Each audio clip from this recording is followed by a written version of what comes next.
20th place Luton Town head to 15th place Queen's Park Rangers on Monday evening. So in this preview, I caught up with Phill from Luton Town podcast OK Football to find out more about the Hatters' struggles this season, players to watch out for, and his prediction for the match. If you like what you see or hear and you don't already, please hit like, subscribe, follow, and leave a rating on the platform of your choice. Hello, Phill. How are you, mate?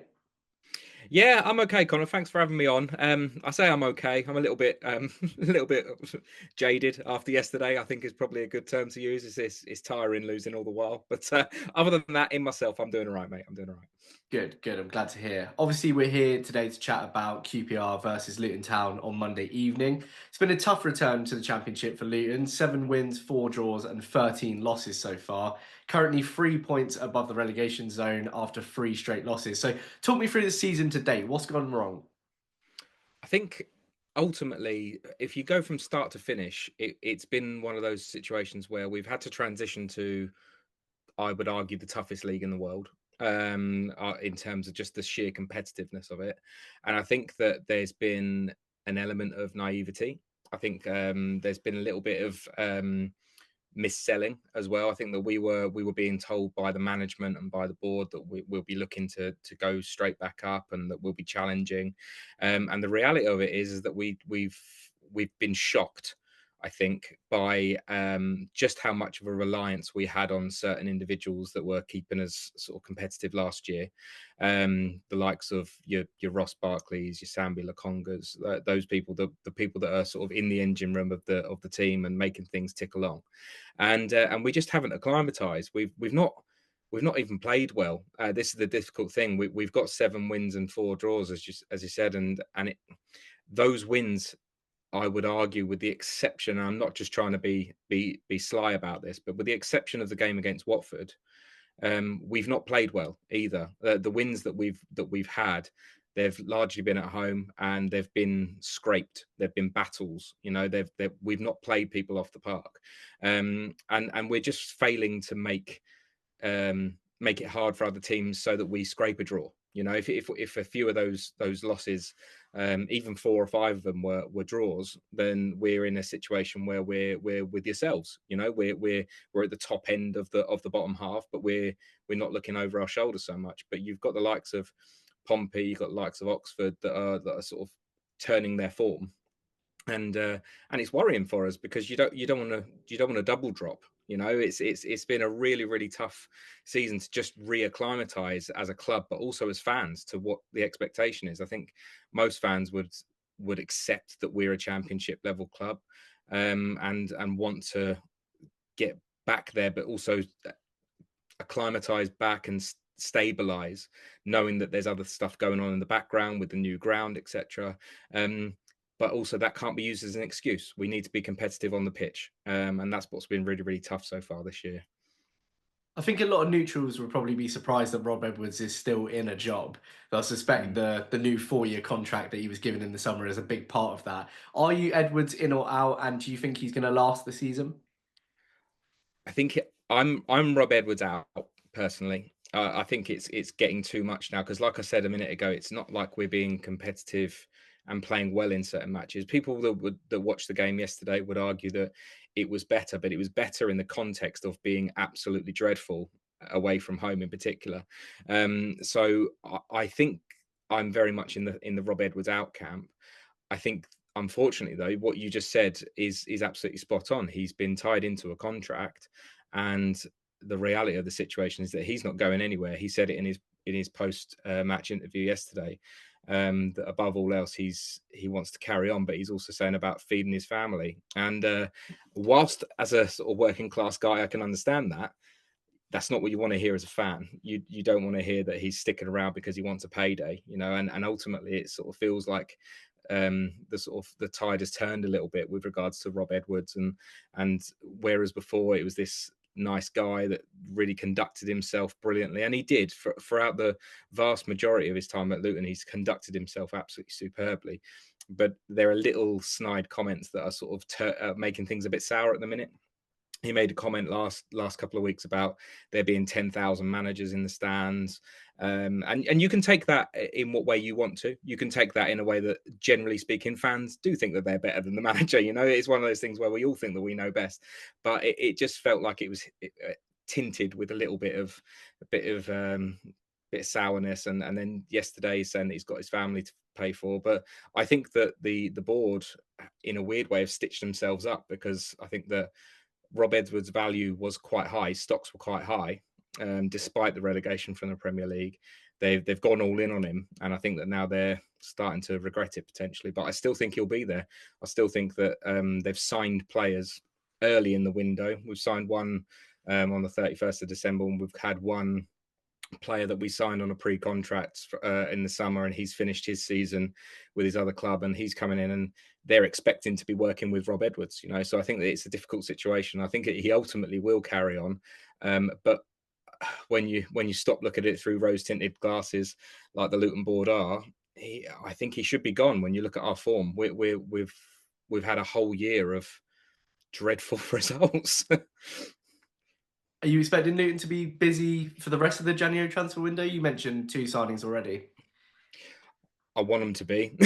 You know, I think that that we've got just this unbelievably bad injury record as well, and I think that because of that, we rush people back, and then they break down, and then we rush them back again, and then they break down, and ultimately, like I said, we bypass our midfield a hell of a lot.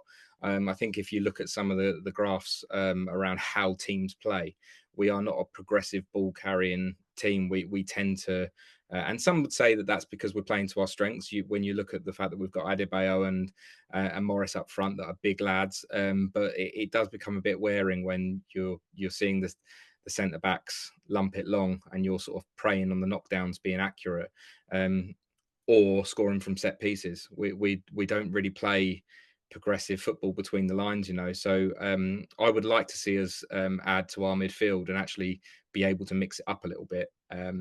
I would imagine that the funds are there, but yeah, it's. I'm saying it in hope rather than expectation, because our transfer dealings in the summer weren't that great either, to be honest with you.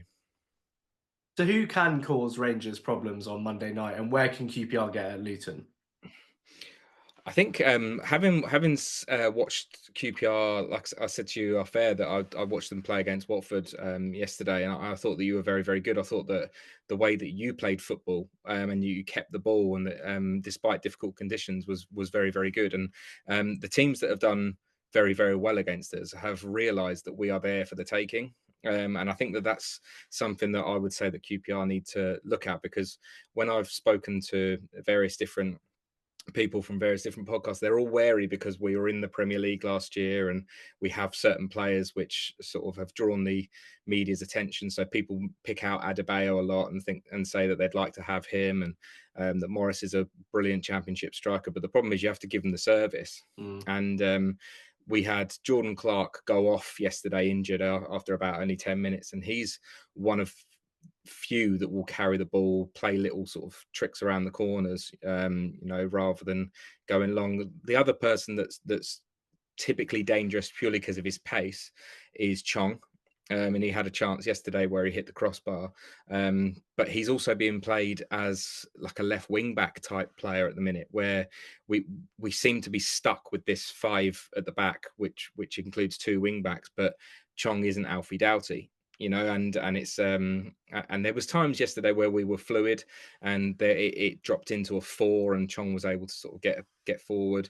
But the reality of it is, I think that the biggest concern, if I was a QPR fan, would be if Luton start getting corners, because that's where the vast majority of our sort of our attacking prowess comes from. It's being strong and getting up in the air. We've got a couple of big centre backs in the likes of McGuinness, that can put himself about, you know. And we've got hard workers, but we just don't seem to have a lot of nous to be able to sort of break teams down at the minute. So I would say, if I was a QPR fan, I'd be saying, like, be confident and play football, like play football around us, because our defence is sometimes makeshift. We've not got a huge squad that we've been able to sort of swap in and around. So there's some tired legs to be got at, and ultimately don't fear us. I mean, the table doesn't lie, so the table doesn't lie. Great. Well, Phill, I've really appreciated you talking me through what you're thinking of Luton at the moment. So to round off, let's get your score prediction for Monday night. Yeah, I'll be honest with you. I'm predicting a QPR win. I think trying to recall exactly what I did. I think I've put down a 2-0 victory for QPR in my own predictor league, just because we're away from home. This will be potentially our 10th loss in a row. Away from home, we're already on a streak of 9 losses in a row. Having seen you guys play yesterday and knowing that you've turned us over already in the season, I'm not going in with any hope at all, to be honest with you. So yeah, I'm predicting a 2-0 win for the Hoops.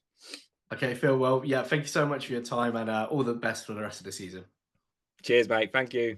Big thanks once again to Phill for joining me for this one, and do make sure you give him a follow on Twitter via the link below, and check out the OK Football podcast in the same place. So, just like Watford, another team heading to Loftus Road in very poor away form, with just one away win from 12, a 1-0 victory over Millwall back in September. That would of course usually get alarm bells ringing for Rangers fans, especially with our recent strong home form, but I'm hoping that the players should be high on confidence after such a good result on New Year's Day. This will be a different battle to the ones we face over the last 3 games, with Swansea, Norwich and Watford all teams who like to try and take care of the ball. Luton, meanwhile, ranked 20th in the league for average possession, which is just 1.2% higher than QPR's average of 44.7. That not only means we'll be in for a more physical battle than those past 3 games, but also that we'll have to be sharp in possession ourselves, as that has been a problem for us even in this run when the opposition has happily let us have it. We're also going to have to be on it inside our own box. Luton have had the 4th most corners and the 2nd most accurate crosses this season, and have scored just 1 less set piece goal than their 12 from open play. So, score prediction time. I'm going to go for a 5th successive QPR home win. I'm going 2-1 Rangers. As usual, do let me know your own score predictions and thoughts ahead of this one in the comments below, and I'll hopefully see you again for my Luton match reaction. Come on, you Oz.